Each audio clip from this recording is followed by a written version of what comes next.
Welcome to rSlash Off My Chest, where OP unloads a shotgun into a home intruder.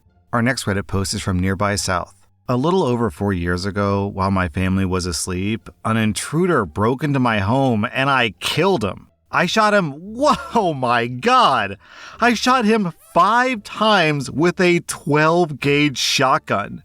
And, geez, 5 times with a 12-gauge shotgun? Was there anything left of this dude? And I was never charged with anything because it was a clear-cut case of self-defense. It was a terrible experience, and I think I'll always have some sort of paranoia at night from it. But I don't regret in any way what I did to protect my family. I feel no sympathy for the man I killed, and I would do it again in a heartbeat if given a second chance. In the months after the event, my wife tried talking to me about it, and I was honest with her about how I felt that I did what I had to do, and his death was entirely on him for breaking into my house while armed. Over the following months, she started acting more coldly to me, and our marriage began to suffer. After one of our increasingly frequent fights, she said that she didn't think that she could be married to a man who could kill someone and not feel anything about it. This really pissed me off because I felt like I was being punished for saving her and our children's lives,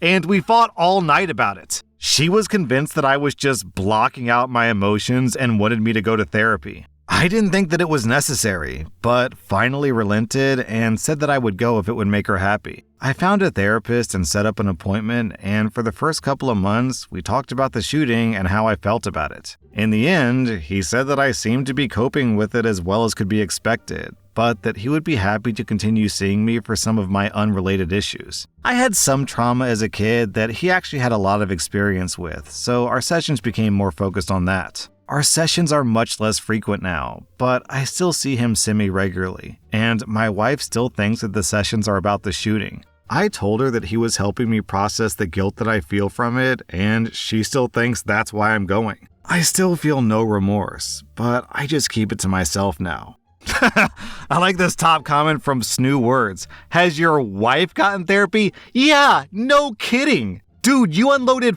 five shells in a 12-gauge shotgun. I think that requires reloading.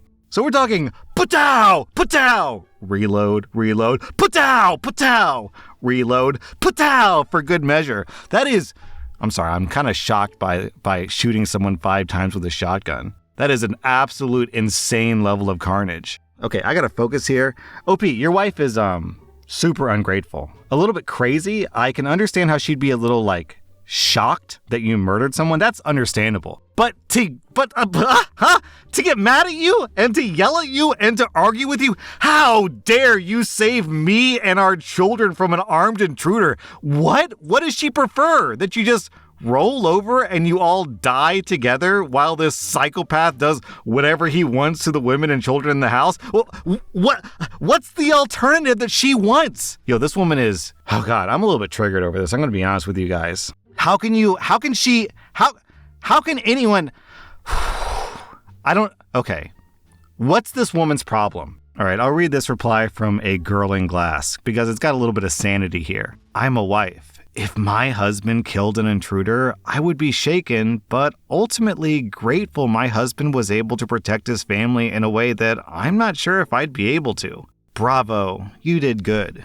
You don't need to feel guilty over protecting your family. Our next Reddit post is from Throwaway Flying T. My dying wife admitted that she never loved me. She only married me to get out of poverty. I'm utterly gutted. My wife has terminal cancer, and she'll be gone within the next few short months. She's been at peace with this, and even seems happy about it. I've spent every moment at her side since her diagnosis, and I was there when it got rough. I went to every chemo treatment with her, and was there to hear all the bad news. Cancer aside, we did everything together. We went on dates, played games, tried new places, traveled, and have a daughter who's 9. My wife came from deep, deep poverty, and it was a chance encounter that we met. She was a waitress, and I was smitten from the moment that I laid eyes on her. She reciprocated my feelings quickly, and the rest is history. But according to my wife, she never truly loved me. She liked me, but she didn't love me. She had no one else in her heart, but I wasn't the one for her. She just married me to get out of poverty. To her, we were like roommates who passionately hugged and went on dates sometimes. To me, she was the love of my life and my universe. I have to face losing her alongside this information and navigate how to be a single dad soon. I feel cheated, like an idiot, and heartbroken. I still love her, and I wish that she would survive so that we could fix these feelings. I've been trying to win her over in her final days, but she isn't having it. She's content with her life. She asked me not to visit anymore, but I can't stay away. Down in the comments, we have an interesting reply from Far Software. OP, I worked in hospice care for a number of years. Sometimes I saw patients say things that sounded awful and cruel to save their loved ones from watching them suffer and die. One client told his wife that he hated her and he never wanted to see her again. When his son confronted him, he admitted it was so after he died, she would move on. To us thinking logically, it makes no sense. Yet to someone dying, especially from a painful disease, it does make logical sense to them. They're under a lot more strain than we see, mentally as well as physically.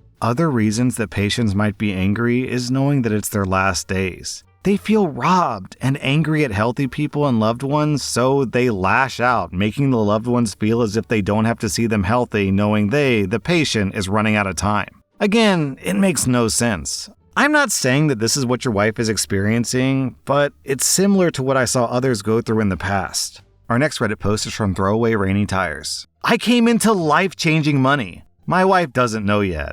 I plan on taking her out to a really nice dinner and surprising her with the news. I came into the money recently when my grandmother passed. Everything was settled last week, and I'm still on cloud 9. She was 102, and I was her favorite grandson. She cut off her kid, my dad. She never liked my mom, and she has no remaining family alive, aside from other grandkids. And all that means that basically everything went to me by default. I'm the only grandkid who even checked on her and spent time with her at her age, so that really helped me out unintentionally. I'm really sad about my grandma, don't get me wrong, but I've never expected my life situation to change. At the rate the world was going, I expected to have to get a second job to help pay rent. This money isn't millions of dollars, but it is life-changing. I won't be telling my parents because I know they'd want some of it, but they genuinely don't need it. They're fine. My wife and I, however, are considerably poor and live paycheck to paycheck.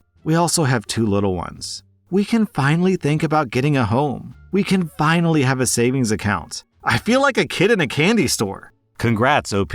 Invest wisely and don't tell anyone. Our next Reddit post is from Gus Forkus. I just turned 17 and I'm entering my senior year of high school in September. I have severe social anxiety, which is not helped by the fact that I basically have a micro penis. I've been severely bullied since as long as I can remember. Just over 2 months ago during swim class, 2 of my bullies attacked me when the instructor had left and tore off my swimsuit in front of the whole class. Then they threw me naked into the pool where I had to wait several minutes before the teacher returned and got me a towel. Everyone saw it. The entire class, including the girls. The guys who stripped me got suspended for a month. That's it. I missed a week of class, but my parents made me go back to school after that, and I had to endure a month of absolute hell. Everyone was laughing and gossiping and taunting me endlessly. Several times, I just burst into tears right in front of all of my peers. In order to be excused from gym class next year, my principal told me that I need to get a medical exemption, which means I need to get an actual medical diagnosis of having a micropenis from a doctor. I have an appointment for my medical exam next week, although I'm sure he'll say that I have it. My bratty little sister thinks this whole thing is funny, and I'm sure that she's going to tell everyone in her grade about my medical diagnosis. I just can't take it. There's no way to transfer to another school. There's only one high school in my area. I just can't handle any more humiliation and trauma, and I'm terrified about what my bullies will try to do to me in my senior year. I feel like there's no way out, and that I don't want to live anymore. Down in the comments, we have a reply from an actual attorney who recommends that OP gets a free consultation from a civil rights attorney. So hopefully in like a year or 2, we'll get an update on this story where OP sues the bullies and the school into oblivion. Should be a super easy case considering all the witnesses, and also, it sounds like the school left a bunch of kids unattended in a pool. Isn't that dangerous or against some kind of regulation? They don't have an adult supervisor? I don't know, my school growing up in high school didn't have a pool, so I don't really know what that's like, but I would have to imagine they don't let kids around a pool without a lifeguard, right?